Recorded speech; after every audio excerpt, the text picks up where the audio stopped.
Banca del Parque Radio, en convenio con el colectivo de abogados José Alvear Restrepo, presenta La Banca del Parque con Marisol Garzón Forero, serie de programas para visibilizar la Colombia que no conocemos.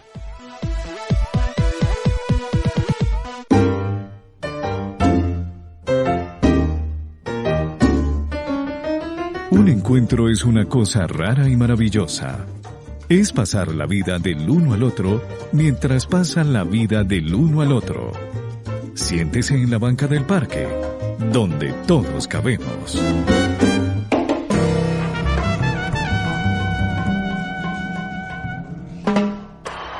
Bueno, para todos aquellos que tengan esa gran fortuna de tener a ese gran ser que es el Padre, esta canción que empieza así llega.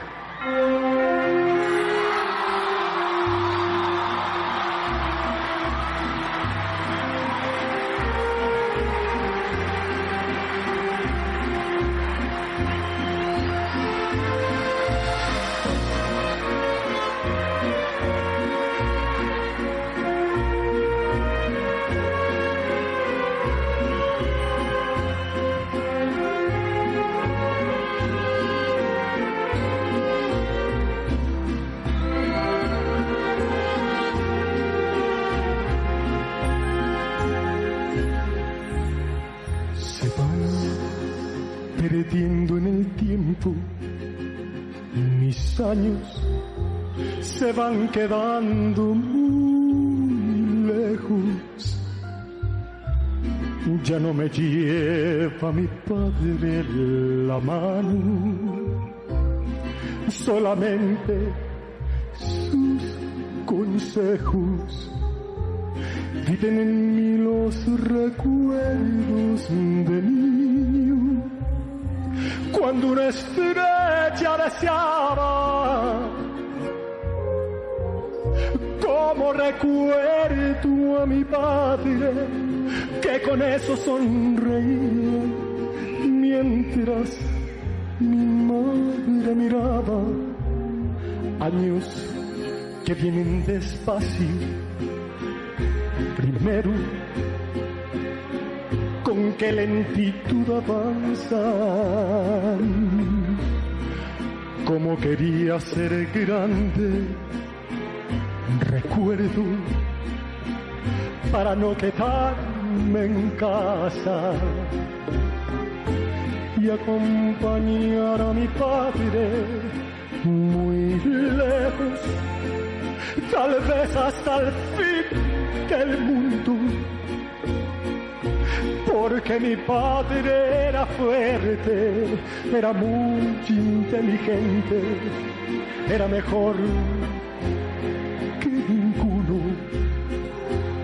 Hoy ya no quiero que pasen los años, porque mi padre ya está viejo, se le ha recubierto de arrugas sus manos y de nieve sus cabellos. Oh Señor, detén el tiempo, te pido, porque tú puedes hacerlo. Porque yo en verdad no entiendo, Dios mío, por qué se nos va lo bueno.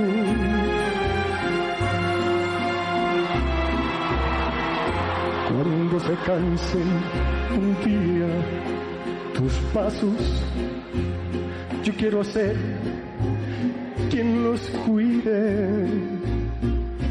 Mientras tanto dame el brazo y vamos a ver qué vas a decirme.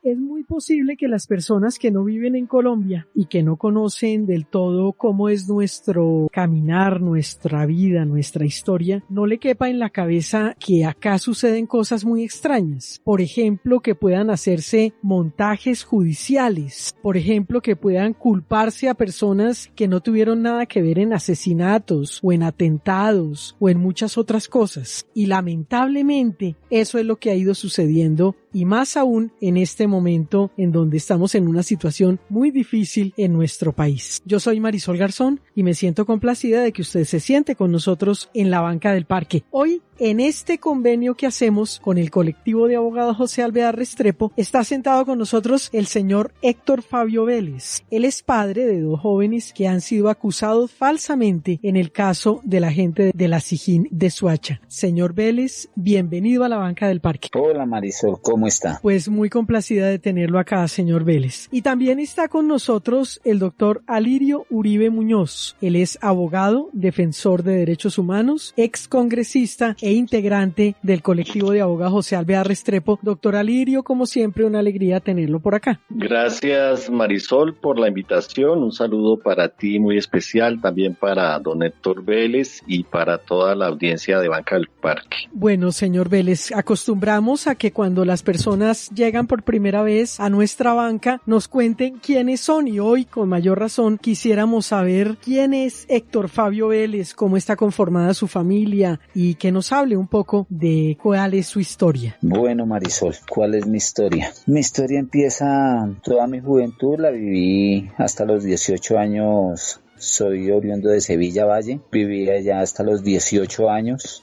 Nunca terminé mis estudios, me dedico muy joven a trabajar la panadería y como a los 18 años me vengo hacia Bogotá, pues lleno de ilusiones, lleno de esperanzas, de proyectos, de vivir acá, a ver si Bogotá me ofrecía cosas nuevas. Y entonces conozco una paisa y me enamoro de ella y entonces empezamos el proyecto que se llama Familia. Empezamos un hogar, obviamente con ganas de salir adelante como pareja, y llegamos a tener 4 hijos, a Miller, Juan, Michael y Camilo. Con el tiempo, pues esta relación por circunstancias de la vida termina y me quedo con mis 4 hijos. Me quedo con ellos estando muy pequeños, estando de 5, de 7, de 9 y de 11. Para ese entonces yo trabajaba como panadero. Entonces me separo, me quedo con mis muchachos, empiezo a trabajar, monto un negocio, monto una panadería, y fueron unos días bastante difíciles porque era yo solo, mis 4 muchachos y yo. Recibí mucha ayuda de mi mamá, mis 2 hermanos, los cuales vivían también acá en Soacha. Entonces recibo mucha ayuda de ellos, procuro salir adelante, fue muy dificultoso, pero ahí fueron creciendo mis muchachos. Entonces desde muy pequeños los enseño a trabajar conmigo. Trabajaban conmigo en la panadería, me los llevaba, ayudaban a limpiar latas, a empacar huevos, me ayudaban a atender. Y era bastante agradable porque tenía la oportunidad de compartir con mis hijos, tenía la oportunidad de tenerlos cerquita y al mismo tiempo enseñarlos a trabajar. Y así fueron pasando algunos años duros, difíciles, momentos agradables. Creo que esos son los vaivenes de la vida, que se la pasan entre momentos agradables y momentos difíciles, pero siempre estuve con mis hijos ahí. Y les enseño a trabajar. Más adelante cambio otro tipo de negocio, dejo la panadería, coloco otro tipo de negocio y sigo de todas maneras luchando con mis muchachos. En algún momento 2 de ellos se van para Medellín, para donde la mamá, están un tiempo allá, pero después vuelven a estar conmigo y sigo trabajando con ellos. Luego viene una situación económica muy complicada, muy difícil, y entonces mi mamá toda la vida ha trabajado con comidas rápidas, con empanadas, morcilla, bueno, todo lo que tiene que ver con comidas ella siempre lo ha preparado. Entonces, al verme así me dijo: mi hijo, ¿por qué no trabaja con empanadas? Mire que las empanadas, todo el mundo come empanadas, las empanadas no lo van a dejar morir de hambre. Y termino por hacerle caso, y resulta que termina por volverse negocio de la familia. Eso hace alrededor de 8 o 9 años que vivimos de las empanadas, y pues mis muchachos siempre han estado conmigo, los levanto temprano, 2, 3 de la mañana para trabajar. Estaban más pequeños, pero siempre me ayudaban. Algunos me entregaban empanadas en bicicleta, los otros me ayudaban a atender, pero creo que en Soacha siempre ya nos han conocido como Héctor o Fabio, el de las empanadas, y a mis muchachos los conocen de la misma manera. Entonces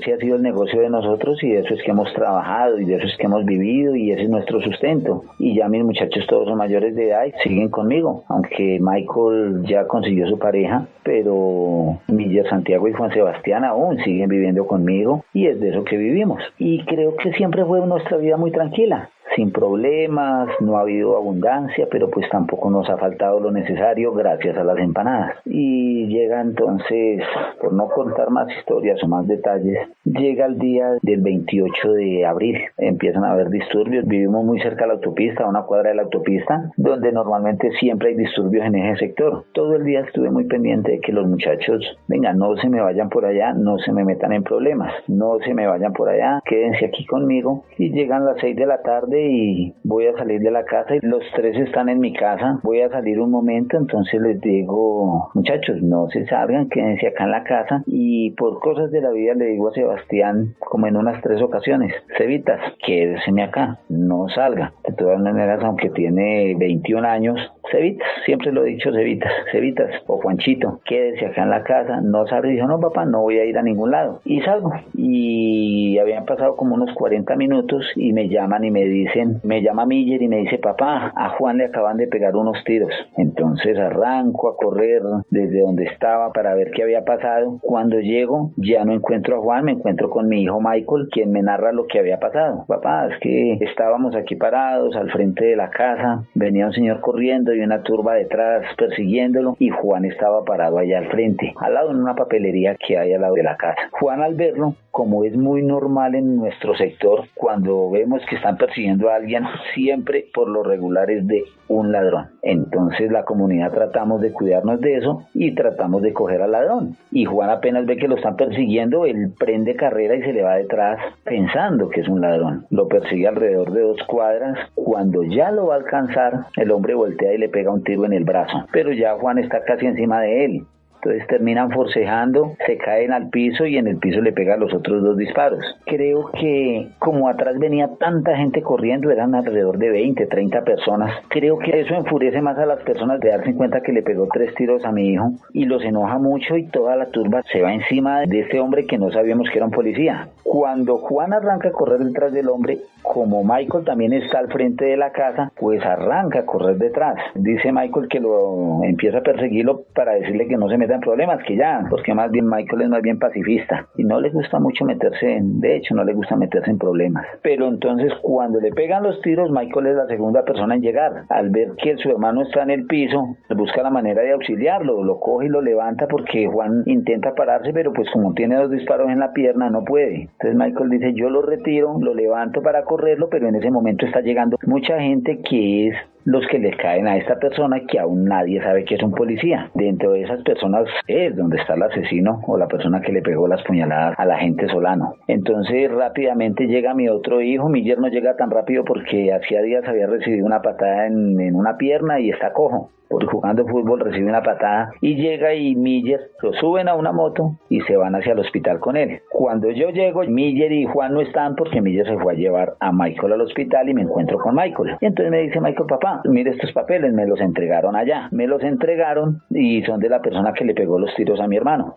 Pues cuando abro los documentos y los miro, pues es ahí donde me doy cuenta que es un policía. Y ya dándome cuenta de que es un policía, pues me voy inmediatamente a averiguar sobre la salud de Juan Sebastián. Al llegar al hospital, me está esperando un hombre de civil, se me presenta como un agente de la SIJIN. Entonces yo le digo, este hombre fue un policía al que le pegó los 3 tiros a mi hijo. Y me dice, ¿usted por qué sabe que es policía? Le dije, porque yo tengo los documentos. En ese momento empiezan a acercarse más agentes de la SIJIN y me dice, pero es muy delicado que usted tenga los documentos de un policía. Digo yo, pero es que yo los tengo porque me los pasaron. Entonces me dicen, ¿y qué nos hace pensar que así como tiene los documentos pueda tener el arma y pueda tener el radio del policía? Y me empiezan a hacer sentir temor. En el mismo andén del hospital, el día 28, yo le entrego los documentos a un agente de la SIJIN, pero en una noticia salió de que a Michael, cuando hicieron el allanamiento en la casa, le habían encontrado los documentos documentos, en otra noticia salió que le habían encontrado el arma, en otra noticia salió que habían encontrado la camiseta que él llevaba untada, que posiblemente con sangre del señor Solano, pero pues eso sí quiero dejarlo claro. Esa misma noche yo, el 28 de abril, entrego los papeles y se los entrego a un agente de la SIJIN, y pues posteriormente empiezan a haber comunicaciones, y por cosas de la vida Dios me pone en el camino a la doctora María del Pilar Murillo, y entonces de ahí para adelante son ellos quienes me han brindado una gran ayuda y me siento muy agradecido con Dios por eso.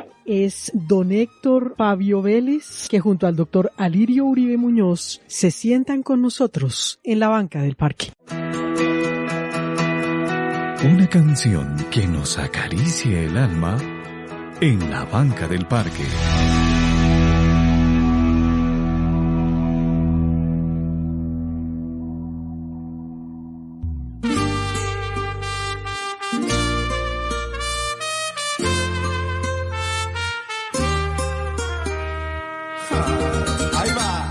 Yo lucho en la vida por darles lo que necesitan. Yo lucho por verlos felices triunfando.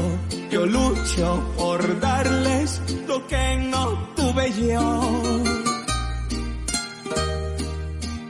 Me levanto a las 4 y le pido a mi Dios los bendiga, me les dé salud y a mi larga vida para verlos reír y si toca con ellos llorar.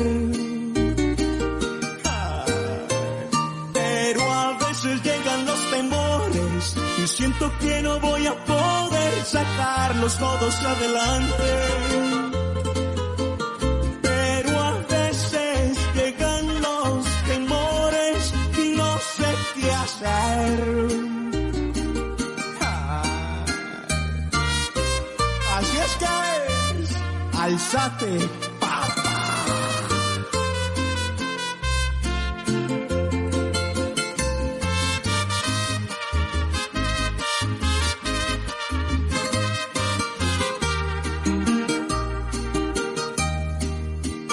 Les enseño que nada en la vida es fácil, que lo bueno tiene su precio, que nadie en la tierra les pare los sueños, ni siquiera yo. Ay, que los lobos vestidos de oveja en cada esquina los van a encontrar, que los fracasos abundan y son para superar.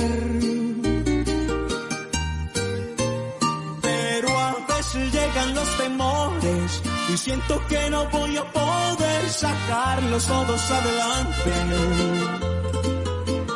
Pero a veces llegan los temores y no sé qué hacer. No soy rico ni soy perfecto, pero daría la vida por ellos. Esto es amor, amor, amor, amor verdadero. Gracias por estar en Banca del Parque Radio. Esta es una radio online donde todos cabemos. Los podcasts de nuestros programas los encuentran en la plataforma de iVoox y pueden oírlos por Spotify, por Deezer, por iVoox o entrar a nuestra página oficial bancadelparque.com. En la parte superior están todos los botones que los llevan a las redes sociales y especialmente a oír este programa. Hoy en compañía de el señor Héctor Fabio Vélez. Él es padre de 2 jóvenes acusados falsamente en el caso del agente de la SIJIN en Soacha, y el doctor Alirio Uribe Muñoz. Él es abogado defensor de derechos humanos, ex congresista y es también integrante del colectivo de abogados. Doctor Alirio, ¿cómo ha sido el caso y cómo llega pues a sus manos este caso tan complicado? Bueno, yo quisiera aclarar que este es un caso de mucha connotación nacional porque finalmente terminó muerto, asesinado el capitán Solano, que era ni más ni menos que el comandante de la SIJIN de Soacha. Y el capitán, todo indica que estaba vestido de civil y estaba infiltrado en la manifestación. Y alguien escucha su radio, de hecho hay en un medio de comunicación, el Diario de Cundinamarca, un agente de la SIJIN declara que le había dicho que le bajara el volumen al radio, y cuando los muchachos que están allí en la protesta lo identifican por el radio, pues alguien grita, es un tira, él hace 2 disparos y se introduce a correr por dentro del barrio. El recorrido entre el punto donde a él lo descubren y el punto donde él pues fue asesinado son más o menos 940 metros de acuerdo al plano. Y en ese recorrido, más o menos a los 300 metros o 400 metros es que queda el negocio de don Héctor. Entonces tenemos los videos de frente a donde estaba ubicado Sebastián y Michael, que estaba un poquito más retirado. Ellos están ahí parados cuando de pronto viene un tipo vestido de civil corriendo y vienen personas persiguiéndolo. En ese momento Sebastián se va detrás de él, bota su maletín que tiene, un pequeño morral, al piso, están ahí los videos, y se va a correr detrás de él pensando que se trata de un ladrón. Cuando él lo aborda, hay que aclarar que Sebastián no está armado. Cuando él lo aborda y lo abraza para cogerlo, para tumbarlo, pues es cuando vienen los 3 disparos, como dice don Héctor. Entonces, el delito de homicidio es el que mataría a otro. En este caso, el que estaba armado, pues es la persona que muere. El que recibe los 3 disparos es Sebastián. Michael lo que hace es auxiliarlo y, obviamente, posteriormente a eso, una chica, Angie, dice que también es amiga de ellos y que también tenemos el testimonio, que alguien le dice, mire, estos son los papeles del que le disparó al muchacho. Ya se los entrega a Michael a su padre y su padre a la SIJIN. O sea, la billetera, que dicho sea de paso, tenía tarjetas de créditos del BVA, Banco de Colombia, 4 tarjetas de crédito bancarias, y ahí está el informe, y está el informe del agente de la SIJIN que dice que él se lo entregó. Yo estuve haciendo el recorrido, estuve en el lugar de los hechos antes de la detención, precisamente porque en ese momento el capitán queda vivo, sale el escándalo de que lo habían apuñaleado, después en cuidados intensivos fallece, y es ahí cuando yo hago la visita, digamos, al lugar de los hechos, a la casa de don Héctor, y con Michael, porque Sebastián está en la clínica, hago el recorrido, él me explica los sitios, los puntos, y ubicamos pues todo lo que ocurrió ese día. Es evidente que en ese momento yo les expreso la preocupación de que seguramente la SIJIN iba a decir que le había pegado los tiros porque él lo había apuñaleado. Finalmente, como el capitán fallece, sigue la investigación y a los 6 días pues sale el fiscal general y dice, se han capturado los responsables, y en el allanamiento se encontraron los documentos del capitán de la SIJIN. Entonces, primera mentira. También sale el ministro de la Defensa y dice cosas. Sale El Tiempo y dice que ya está legalizada la captura sin que hubiesen pasado las audiencias. Sale RCN y dice que en el allanamiento encontraron una chaqueta ensangrentada y que tenía la sangre del capitán. Todos estos hechos son falsos. E insisto, en este caso, la víctima es Sebastián, porque está desarmado, porque cree que es un ladrón y cuando lo aborda le pegan los 3 tiros. Obviamente, si él cae herido y Michael se dedica a asistirlo, pues ellos no cometieron lo que dice el Código Penal.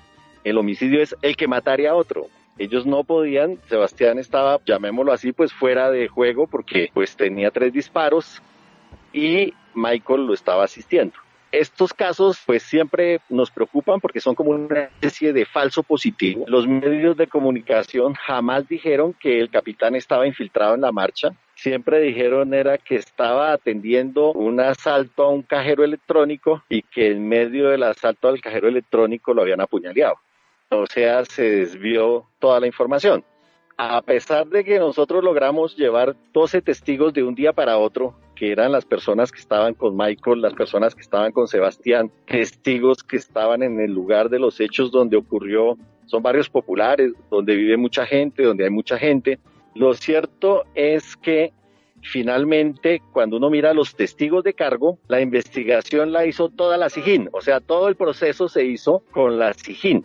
Y cuando uno mira los testigos de cargo, pues 2 testigos de cargo con reconocimientos fotográficos y más son agentes de la SIJÍN. Otros testigos que mencionan allí son los enfermeros y las enfermeras y las personas del hospital, pues que dicen lo normal, que llegó herido, que lo llevó el hermano, el video de la clínica del hospital cuando Michael lleva a su hermano, que es lo normal cuando pues, si a uno le avalian el hermano, pues uno lo lleva al hospital, y presentan otro testigo, que ese sí fue Mandrake, porque ese testigo dice que él estuvo en el cajero, que estuvo en toda la carrera y que vio cuando venía Sebastián y golpea, dice él, al capitán, o sea que él estuvo pues atrás y adelante de los hechos, y este mismo testigo acusa a otro tercero de que lo apuñaló, y en la audiencia la abogada de ese tercero probó que él entró y salió de su conjunto residencial con los videos de ingreso y de salida del conjunto residencial con ropa que no tenía nada que ver con la que él vestía ese día. Sin embargo, por la presión mediática, por la presión del fiscal general, del ministro de la Defensa, el presidente Duque que también se pronunció, el gobernador, el alcalde de Soacha, pues terminaron legalizando esta situación. Y llamo la atención de ese testigo que es el único que no es policía, que ese testigo pues mintió frente al otro acusado porque dijo que tenía determinadas prendas de vestir y la abogada presentó los videos de salida por la mañana a trabajar y de regreso de noche a su apartamento, los de la recepción del edificio ahí en Soacha, y él está con otras prendas de vestir. Es decir, hasta el punto que la Procuraduría apeló la medida de aseguramiento de ese tercero. Entonces, esto para decir que en 6 días no se esclarece un crimen, que la investigación no ha sido imparcial, la hicieron los mismos agentes de la SIJÍN, que los testigos de cargo son los agentes de la SIJÍN, que mediáticamente se dio información falsa y que desde nuestro punto de vista, pues Sebastián y Michael, los hijos de don Héctor, pues son personas inocentes, personas que no estaban armadas, son ciudadanos que pues son pobres, viven en una zona humilde, pero son honrados, son trabajadores. Ambos habían acabado de prestar, entiendo, don Héctor tiene la precisión, el servicio militar. Como siempre, pues son los chicos de los barrios populares los que reclutan y obligan a prestar el servicio militar, y por eso yo no vacilé en señalar que se trataba de un montaje judicial, porque realmente con los elementos probatorios que se allegaron tanto a la legalización de la captura, a la formulación de cargos, como a la imposición de medidas de aseguramiento, con esos elementos probatorios que adujo la Fiscalía y la SIJÍN, es imposible hacer un juicio que demuestre la responsabilidad frente al hecho terrible del capitán Solano, su asesinato. Todo el país condena el asesinato, la familia y don Héctor condena el asesinato, pero no se puede mandar el mensaje de que se hace justicia cometiendo una injusticia como es detener 3 personas que a todas luces no fueron las personas que asesinaron al capitán Solano. Es el doctor Alirio Uribe Muñoz, que junto a don Héctor Fabio Vélez se sientan con nosotros en la banca del parque. El momento que pinta melodías, que pone sonrisas en el rostro de la gente en la banca del parque.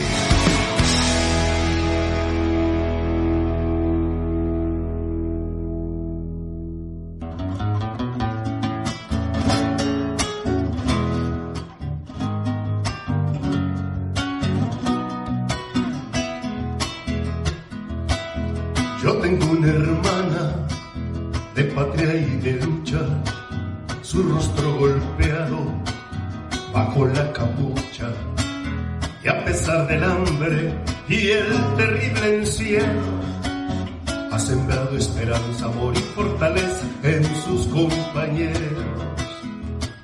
Yo tengo un hermano de hermosos ideales, de sueños truncados, de causa y azares.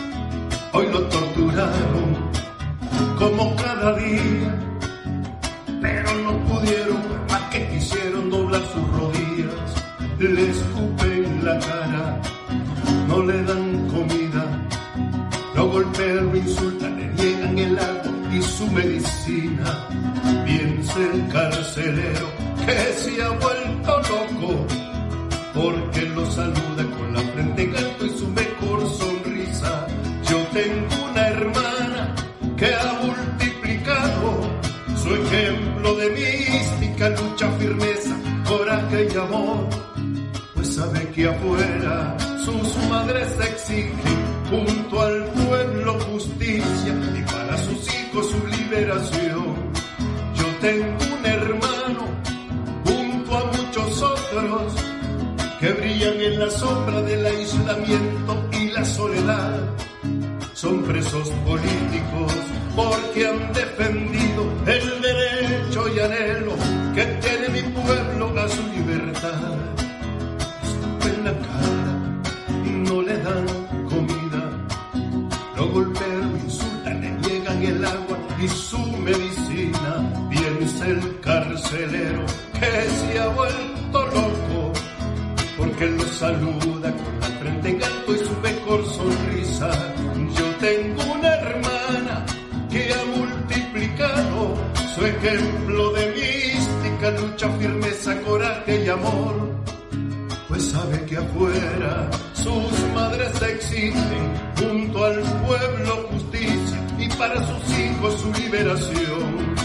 Yo tengo un hermano junto a muchos otros que brillan en la sombra del aislamiento y la soledad. Son presos políticos porque han defendido el derecho y anhelo que tiene mi pueblo a su libertad. Gracias por estar en Banca del Parque Radio. Saludamos a todos los colombianos que están en nuestro país marchando y uniéndose a este paro nacional. Quienes pueden estar en las calles, que se cuiden su salud, que se cuiden los unos con los otros. Quienes estamos de pronto no pudiendo salir, pero estamos en las redes sociales, apoyemos el paro nacional. Es justo y vale la pena que nuestros jóvenes sientan el respaldo de todos los colombianos. Hoy, sentados con el doctor Alirio Uribe Muñoz, abogado, defensor de derechos humanos, excongresista, integrante del colectivo de abogados José Alvear Restrepo, y don Héctor Fabio Vélez, padre de dos jóvenes que fueron acusados falsamente en el caso de la gente de la SIJIN en Soacha. Doctor Alirio, ¿qué podemos decir en medio de este paro nacional que sigue su curso, que continuamos en paro y que se presenten tan evidentes, algo que ya conocíamos de antes, pero que ahora es supremamente evidente, y es esa infiltración de agentes de la fuerza pública? Sí, Marisol, efectivamente, históricamente se ha venido denunciando el hecho de que personas vestidas de civil, y hemos visto los videos de los civiles en las motos, en los camiones, en formación, en las estaciones de policía, y pues se ha denunciado siempre de que personas de civil se infiltran en las manifestaciones, y incluso hay casos donde se han denunciado y se han presentado videos de que estas personas son las que ayudan a armar los disturbios, que tiran una papa, dos papas, y que luego a partir de ahí el SMAT arremete para disolver las protestas sociales. Yo creo que el hecho del capitán Solano es un hecho muy grave, pero también es un hecho que nos pone a pensar de cómo la institución policial coloca en riesgo a sus propios agentes. Uno entiende cómo Soacha no es un pueblito, Soacha es una ciudad que tiene más de 1 millón de personas, y él era el comandante de la SIJIN, y uno no entiende cómo él está solo metido en una marcha, y uno no entiende cómo corre 10 cuadras. Yo les pregunto a los colombianos si un policía con el uniforme, con las 3 barritas de capitán, uniformado, armado, la población iba a permitir que lo corretearan 10 cuadras. ¿Por qué no se metió a pedir auxilio? Estas son zonas populares, hay negocios, hay de todo. ¿Por qué no golpeó? ¿Por qué no se metió a una casa, a un negocio? ¿Por qué no pidió auxilio? Es evidente que esta persona no quería develar su identidad. La SIJIN es un órgano de inteligencia y estaban infiltrados allí en la marcha. Y este caso se produce en el contexto de lo que hemos visto, más de 1.548 detenciones arbitrarias, más de 451 heridos, entre ellos 67 defensores de derechos humanos, más de 18 agresiones sexuales, más de 15 allanamientos que han sido declarados ilegales, ataques a misiones médicas, disparos a la minga indígena, y en medio de todo esto, donde el 75% de los colombianos están diciendo que están de acuerdo con la protesta, y en medio de que el gobierno tuvo que retirar la reforma tributaria, y en medio de que todos los periodistas y todos los medios de comunicación más importantes del mundo están diciendo que aquí la policía está cometiendo exceso, están publicando los videos, están mostrando cómo se les dispara de manera indiscriminada a los manifestantes y que esos 42 homicidios pues son atribuibles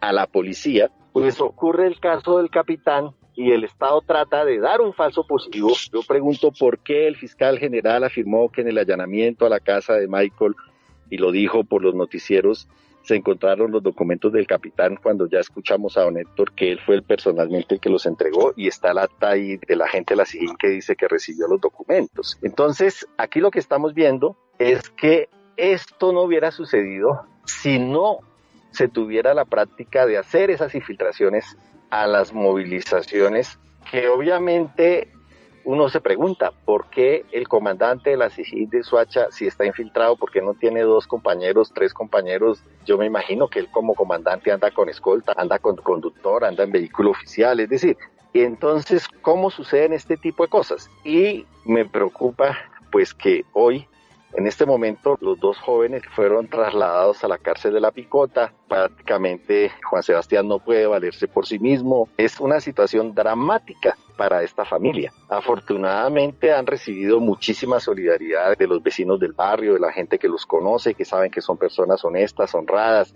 que los muchachos no son ni consumen drogas, ni hacen mal a nadie, ni son delincuentes. La gente siempre los ha visto en su Famempresa, como viven la mitad de los colombianos en este país, con pequeños negocios, con economía popular, con formas de generar ingreso porque pues no hay empleo. Entonces, en ese contexto es que se produce este caso. Y en medio de esa violencia policial, entonces no solamente se le pegan los 3 tiros a Sebastián, yo insisto, Sebastián no iba armado, y en medio de ese contexto se hace el montaje judicial y se anota un falso positivo. Y a mí me parece terrible, porque también me parece una injusticia con la familia del capitán, me parece una injusticia, bueno, tú fuiste víctima de eso, Marisol, de decirle al país, ya esclarecimos un caso, acuérdate que en el caso de Jaime fue al mes, aquí fue a los 6 días, ya está aclarado el caso, cuando no es cierto. Entonces, pues eso es lo que está pasando, y en el calor de los odios, de las rabias, de todo lo que se genera en contra de el ejercicio de un derecho fundamental como es el ejercicio a la protesta, pues pasan estos casos donde se siguen atropellando a las comunidades. Sí, doctora Lirio, su merced lo ha mencionado, el caso de mi hermano Jaime, y un poco para que el señor Vélez sepa que primero está en muy buenas manos, desde que esté de la mano del colectivo de abogados puede tener la seguridad de que seguramente buscarán la justicia, y además nada menos que de la mano del doctor Alirio Uribe, que ha sido quien nos ha acompañado a nosotros también a lo largo de estos 22 años. Doctor Alirio, ¿y qué exigencias le hace el colectivo de abogados en cabeza de su merced como abogado a la justicia? Bueno, yo creo que las exigencias son varias, Marisol, que no son solamente a la justicia. Yo creo que la Policía Nacional tiene que reconocer que se han cometido usos indiscriminados de la violencia en las protestas, se han cometido ataques leves a la vida de la gente. Recordemos que hay 32 muchachos mutilados que han perdido los ojos porque les han disparado a los ojos. Esos no son hechos accidentales, esos son armas de precisión donde les disparan para que les estallen los globos oculares a los jóvenes, y son 32 casos. Las desapariciones momentáneas que se han documentado, donde las personas han sido capturadas y no han sido reportadas. Entonces yo creo que la policía tiene que depurarse, y que se tiene que cerrar el SMAT, y que se tiene que dar un manejo diferente a la protesta social, por un lado. Por otro lado, no está bien que sea la SIJIN, o sea, los subalternos del capitán Solano, los que hayan hecho toda el acervo probatorio y los medios de pruebas de esta investigación. La Fiscalía tiene CTI, tiene cuerpo técnico de investigaciones, hubiesen podido hacer una investigación seria, una investigación independiente. Cuando se hacen este tipo de montajes, lo que se hacen es aplazar el esclarecimiento de los crímenes. Y yo sigo sin preguntarme por qué estaba solo y por qué, si habían compañeros en la zona, por qué no usaron los radios, por qué no reportaron. Incluso el testigo ese mentiroso que dice que estaba en el cajero del camino, él llamaba a la policía y que la policía no le había contestado.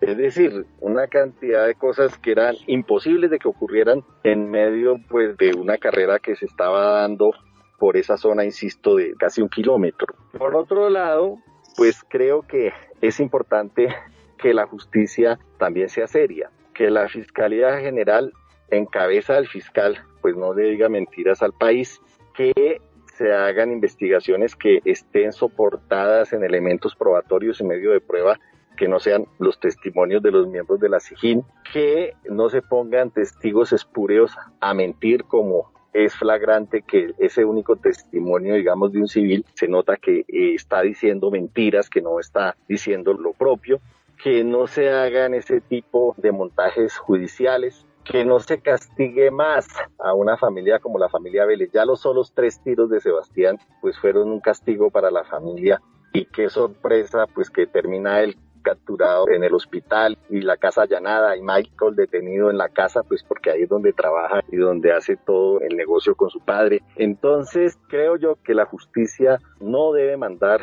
ese mensaje y estos falsos positivos y demás. Y todo esto en el contexto macro del paro, es decir, esto se dio como una buena noticia en medio de todas las malas noticias que han ocurrido. Uno no ve cómo el fiscal general se va para Cali lleno de muertos, lleno de gente herida, llena de todo, y cuando habla al país, pues dice que capturaron 2 vándalos. Esa es la noticia. Entonces creo yo que la justicia tiene que ser más seria y más ponderada. El primer derecho es el derecho a la vida, y obviamente hay que hacer una investigación sobre todos los asesinatos, y obviamente hay que esclarecer el asesinato. Mire, personalmente con don Héctor nos hemos ocupado de hablar con los pelados en Soacha, decir, bueno, ¿cuál fue realmente el que mató al capitán Solano? Porque tenemos que ayudar a esclarecer ese crimen, indudablemente, así como en su momento hemos hecho en otros casos. O sea, cuando vemos que hay montajes, buscamos realmente quiénes son los responsables. Entonces, aquí lo que pedimos es verdad y justicia, como siempre, es decir, que no se le mienta al país y que no se pongan inocentes a responder por hechos que no cometieron. Es el doctor Alirio Uribe Muñoz, que junto al señor Héctor Fabio Vélez se sientan con nosotros en la banca del parque. Y del baúl de los recuerdos, las canciones inolvidables suenan en la banca del parque. Esta es una noche de bellas sorpresas. Para mí es un placer, un honor, una enorme satisfacción de presentarle a mi hermano Víctor Heredia.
todavía esperamos.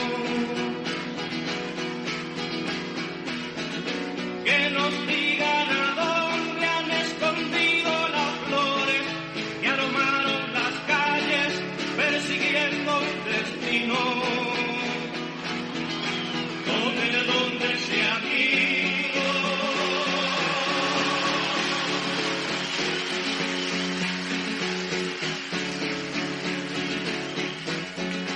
Todavía cantamos, todavía pedimos, todavía soñamos, todavía esperamos.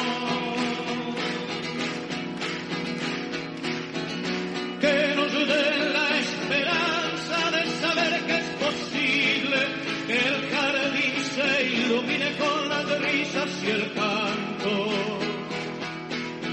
de los que amamos tanto.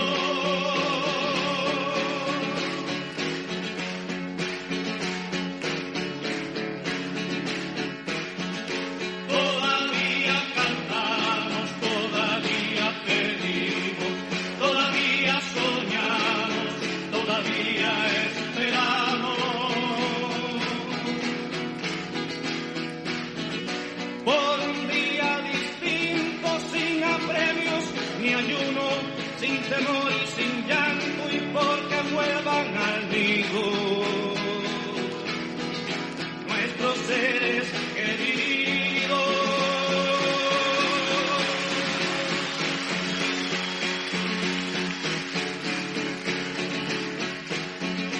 Todavía cantamos, todavía pedimos, todavía soñamos, todavía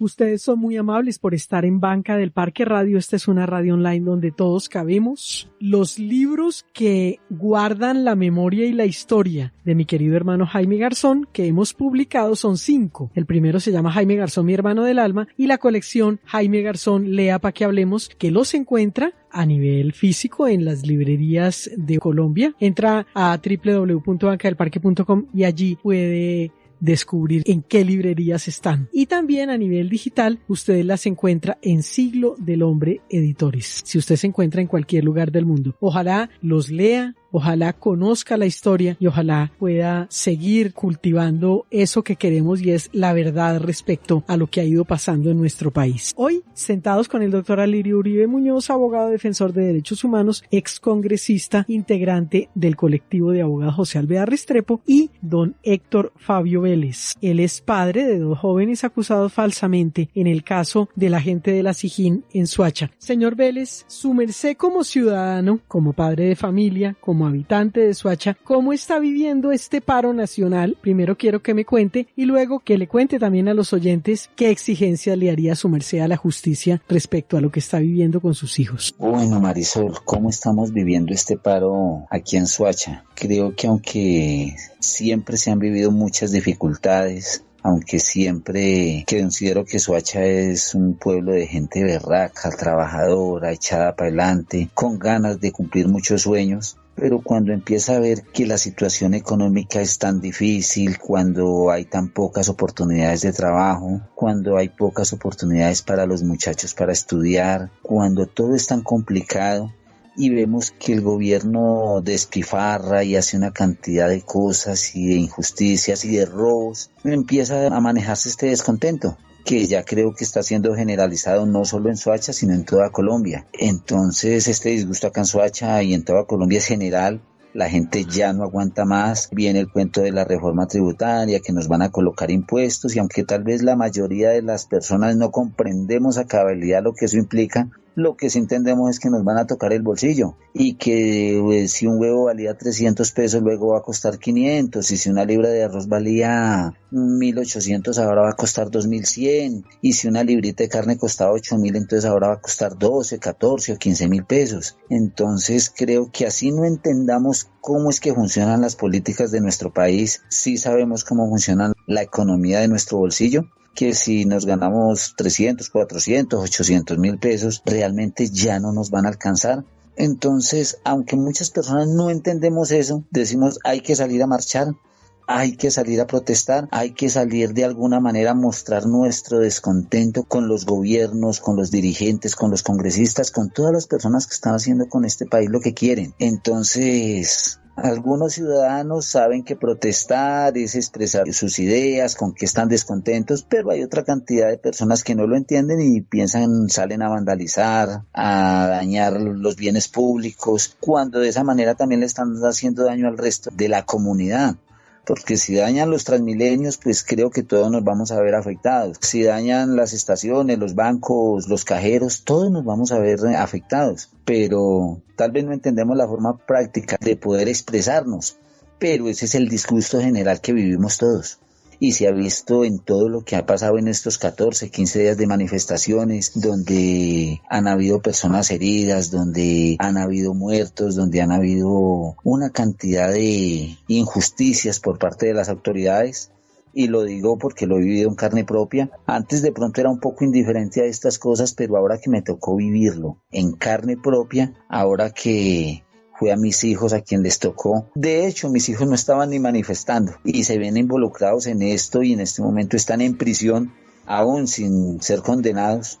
Creo que duele mucho. Duele mucho que Soacha esté así, duele mucho que toda la gente estemos tratando de, por pedir justicia, se cometa injusticia y nos maten, nos golpeen, nos maltraten. Entonces no tenemos derecho a decir nada, no tenemos derecho a expresar nuestro descontento. Y si no lo mostramos, entonces, no, el pueblo está contento, coloquémosle más impuestos, que la gente no dice nada. Como no dicen nada, apliquémosles más impuestos. Entonces vuelvo y reitero, aunque no entendamos muchas cosas de cómo funciona el país, este tipo de cosas ya nos llenaron la copa, ya estamos llenos y no aguantamos más. Bueno, Marisol, habiendo vivido todo esto, yo que le exijo a las autoridades respecto a lo que pasó con mis hijos, que se haga justicia. O sea, como lo expresó el doctor Alirio, el problema no es que se haga justicia, sino que se haga justicia con quien tiene que ser, que haya un juez imparcial, que los jueces, que las personas que tienen esa tarea, yo sé que es una tarea de investigar, de sacar tiempo, de leer no sé cuánta cantidad de archivos o documentos, pero que las personas sean profesionales y sean imparciales a la hora de tomar decisiones, que mis hijos no vayan a ser juzgados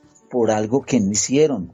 Hay pruebas suficientes para demostrar de que ellos no estaban allá. Es que de hecho, según me explicaba un abogado, ni en la cárcel deberían estar en este momento. Si deberían al menos tener la detención domiciliaria. Entonces yo exijo que sean serios en eso, que corroboren realmente que mis hijos no son un peligro para la sociedad. Le exijo al gobierno que intenten por un momento colocarse en los zapatos de uno, que son muchachos que trabajan, que son muchachos de bien, por alguna razón no pudieron tener todos sus estudios, pero eso no los hace malos muchachos, eso no los hace ladrones, eso no los hace delincuentes. Así no tengan todos sus estudios completos, son muchachos que tienen sueños, tienen anhelos, quieren llegar lejos, igual que yo. Y entonces esa es mi exigencia para los gobiernos, especialmente para el juez, para los fiscales, para todas estas personas que podrían llegar a acabar con el futuro de mis hijos. Si llega a ser un falso positivo y me los enredan y salen y me los muestran como culpables, se van a ir todo el resto de su vida para la cárcel.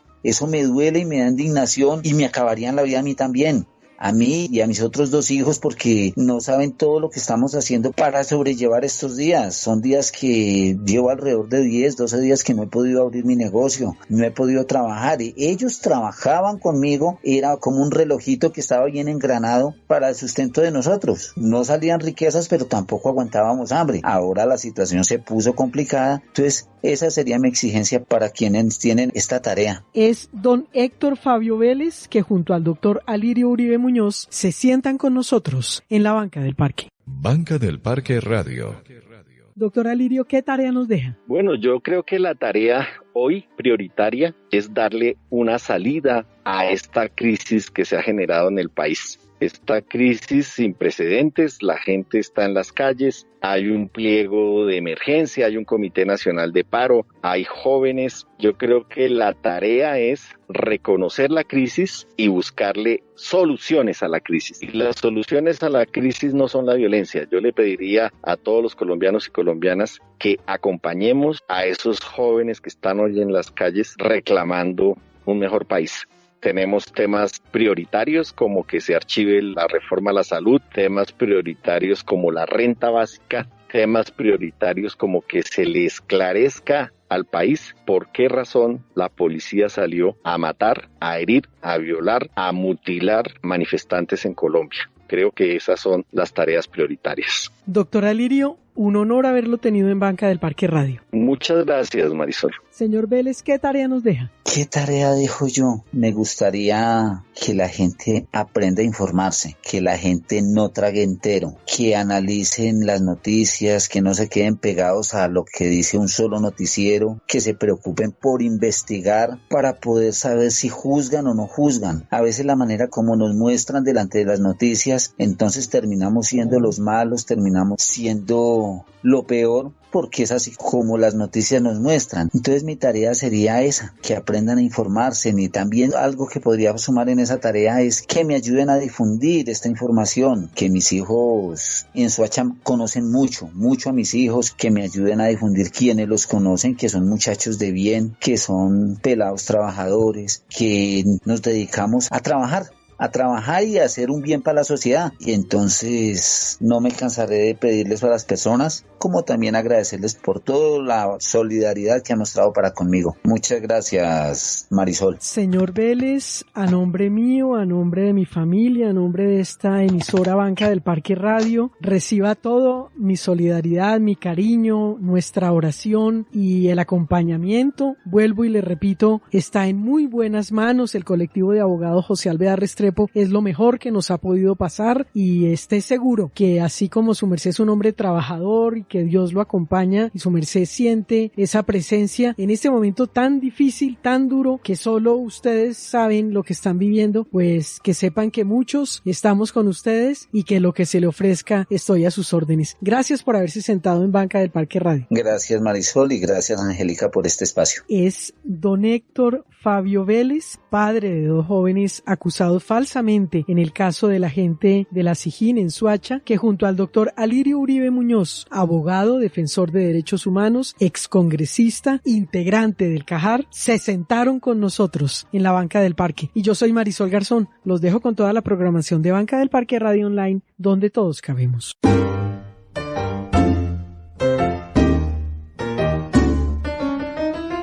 Ahora la Banca del Parque queda sola. Los esperamos para un nuevo encuentro y seguir pasando la vida del uno al otro.